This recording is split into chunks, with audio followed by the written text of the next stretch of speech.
Yine irade, yine sabır, zamana karşı sabır, tertibi umur içinde sabır. Bahar mevsimi tohum atmak içindir. Tohum atmadan tırpanı alıp tarlaya gitseniz kendi kendinize tenakkuze düşersiniz. Tohumu attınız, rüşeğimler başını çıkardı. Yeşilken biçseniz, tırpanlasanız bunu kendi kendinize tenakkuze düşmüş olursunuz. Tohumu attıktan sonra bekleyeceksiniz. Kuluçkaya yumurtaları koyduktan sonra 20 gün bekleyeceksiniz. Makineye yumurtaları koyduktan sonra bekleyeceksiniz.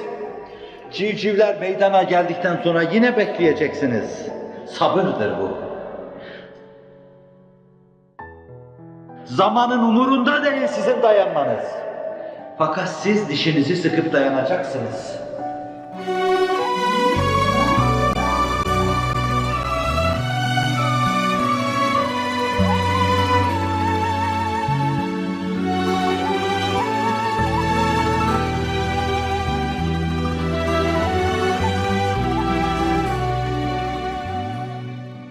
Acele etmeyeceksiniz. İnna Allah la yutimmu hada'l amr hatta seyesirar rakibu min Sana'a ila Hadramavt. La yakhafu illa Allah ve la'zib ala ghanamihi. Velakinnekum testa'cilun. Habbab diyor ki, Kabe'nin gölgesinde oturuyordu. Ve biz örsler üzerinde dövülen demirler gibi her gün üzerimize balyozlar kalkıp iniyordu. Ayaklarımıza ipler bağlanıyor, sürüm sürüm sürünüyordu. Çilenin 1005 para ve bunu da Müslümanlar çekiyordu.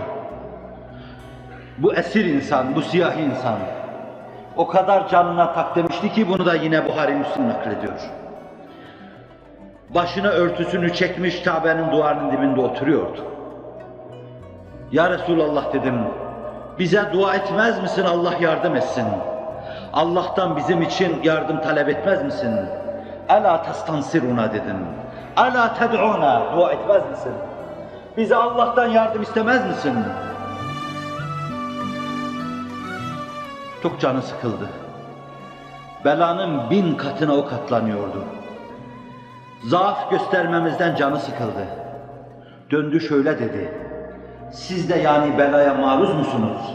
Kendinizi belaya maruz mu sayıyorsunuz? Sizden evvel bir insan inandığından ötürü alınırdı. Sonra bir hendeğin içine yatırılırdı. Sonra testereyle ortadan kesilirdi. Sonra da eti kemiğinden demir taraklarla alınırdı. Vallahi bu iş onu yine dininden döndüremezdi diyor.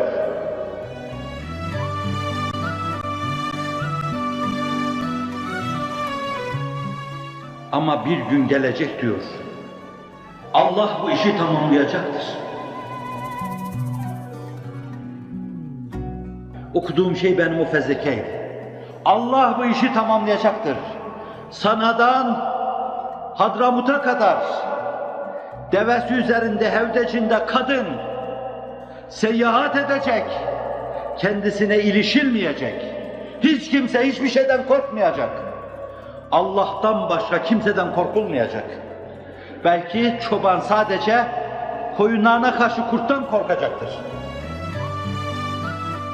Allah bu günleri size ihsan edecektir. Fakat siz acele ediyorsunuz. Fakat siz acele ediyorsunuz. Acele ediyorsunuz. Acele ediyorsunuz.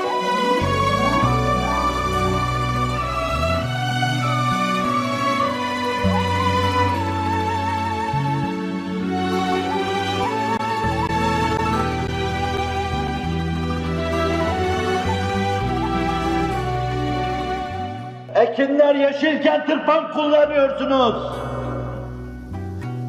وَلَاكِنَّكُمْ تَسْتَعْجِلُونَ.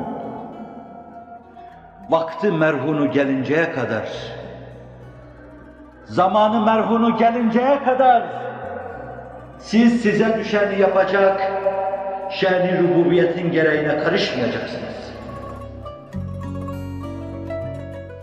اَوْفُوا بِعَهْدِي اُوفِي بِعَهْدِكُمْ Verdiğiniz sözü yerine getirin.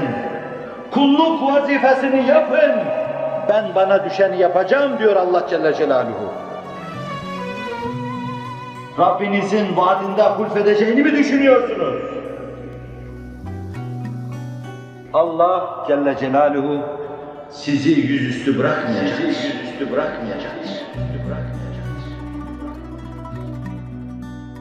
Ama vakti merhunu geleceği ana kadar kulluktan durulmayacak, sebat edecek ve bekleyeceksiniz.